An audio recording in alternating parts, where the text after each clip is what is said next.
one time they used to get lost, and it was called the Forging Mara. And if you turned your jacket or something inside out, that you get out of the field. They just couldn't get out of the field, even though it was the middle of the day. They still couldn't get out of the field. That it was something that's called, I don't know what it is in English, but it was called the Forging Mara. And you'd have to turn your jacket or something inside out, and you get out then. I'll tell you a good one.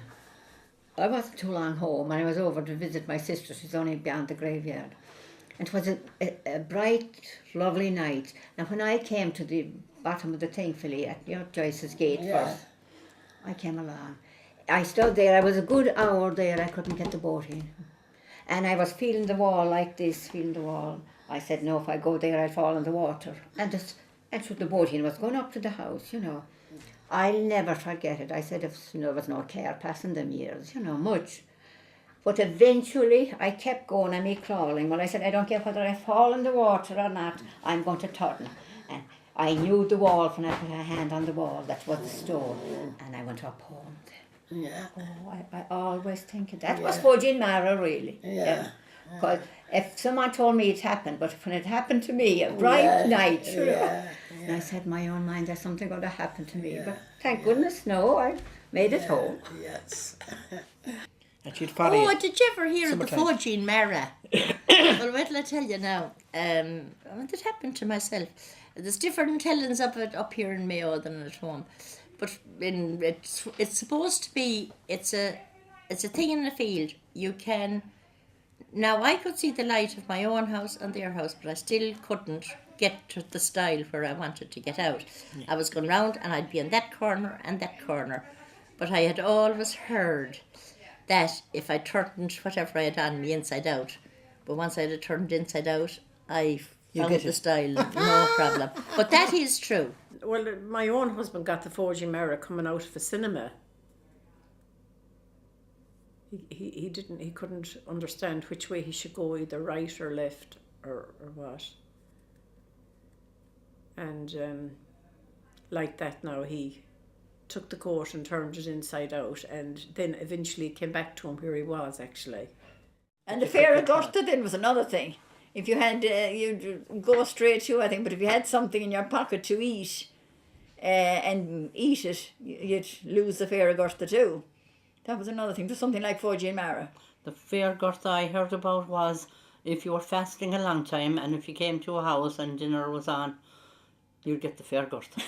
That's the story I heard now about that. Mm. Well, now I was home one time in the house, and this man, he came into the door on a white horse.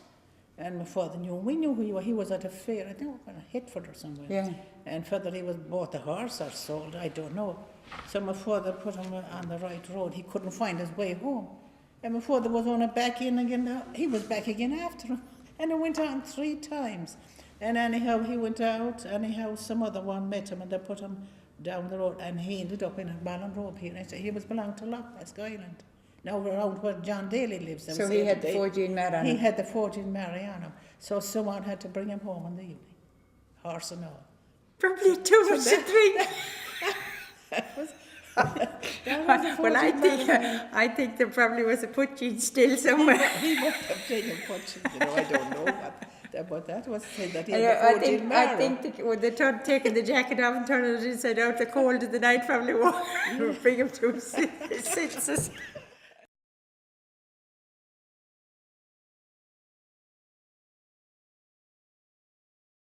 We lived beside an old house called Colmore, and as a child we would be afraid to pass the gate because it was dark and we were afraid of ghosts. But my father now, who was very, I wouldn't say cynical, but didn't believe a lot of this, said, well, when he was called Alec Martin, with a Y, died, there was somebody local was living in there as a caretaker or a gardener, and he heard the horses, he heard them coming up the avenue. And we were shocked at this kind of thing. Oh yes, he said, Jim said it, I knew them ran myself. Jim heard them, the horse and carriage coming up the avenue, and then they heard he died in London or somewhere. My father firmly believed that, and he didn't believe in a lot of Pishogues at all. He was very realistic and he read a lot. But it always fascinated, and we were afraid passing the place. I know a relation of mine got into a big house like that. But before they got in, there was people working in it, and they used to hear the ladies going through the rooms at night. their frocks, you know, they really had the real swanky frocks, and they used to hear the ruffle of it going past them at night. Yes, and they used to see in years after that, then when the carriages and all them were gone, they used to see a carriage coming up the driveway and to come near the house to disappear. But now I heard of a house and it's up on the Kong Road. I don't think it's there now. And no one could ever rest in or sleep. Oh, And anyhow, I heard of two people that went up one night and they said they tried out and slept. But they never told anything about when they go. But the house was knocked down. I know it was taken down. Oh, yeah. No one could live in it. And they said it was built on a main between, I don't know, sort of old main between two lanes or something. But there was something in it that people couldn't live in it. So you wouldn't know. You'd hear things like that.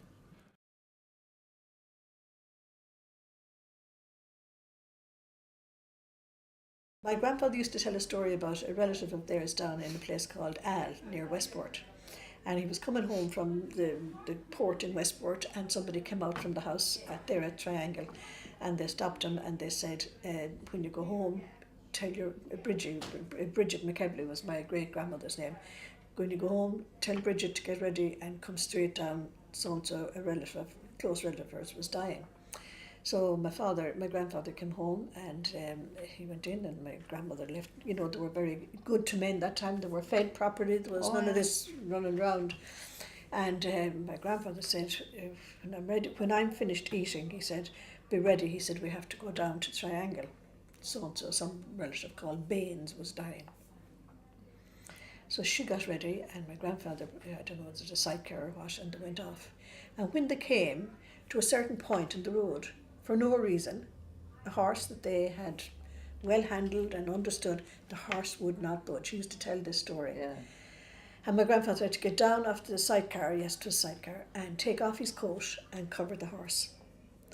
And it was only about 200 yards from where the house was that they were going to. And he had to lead the horse to the farmyard and get down at the thing. And the man of the house came out and he said, why had you the coat on the mare's head? And he said she wouldn't budge. He said, after so-and-so's gate. Well, he said, that's strange. He said, at that moment in time, the person was expiring.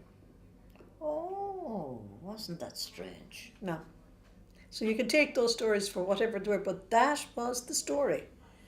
And Yeah. there must have been some There must have been. sense. You know, they say that animals have sixth sense. Well, so you were driving along the road and the horse would stop and he wouldn't, no matter what you do, he wouldn't go. Now that means there was spirit on the road. That means there was evil on the road. Because if it was a good spirit, the horse wouldn't bother. The horse would keep Yeah, going. there would have been an evil spirit, all right. An evil spirit. The horse would not go, you know. Because I've heard that many a time. Somebody that was out late at night, it's to be a long way now from here, so a long way from Ballinrobe or Kilmaine either. Someone that was travelling late at night with a horse and cart and supposed to have met somebody on the road who said to him, you won't come this way again. And he didn't. He got killed. That story went, but I don't know how true that is. Like, you know, somebody being out late. Because the old people didn't like people to be out late. Longboard have light late in houses either.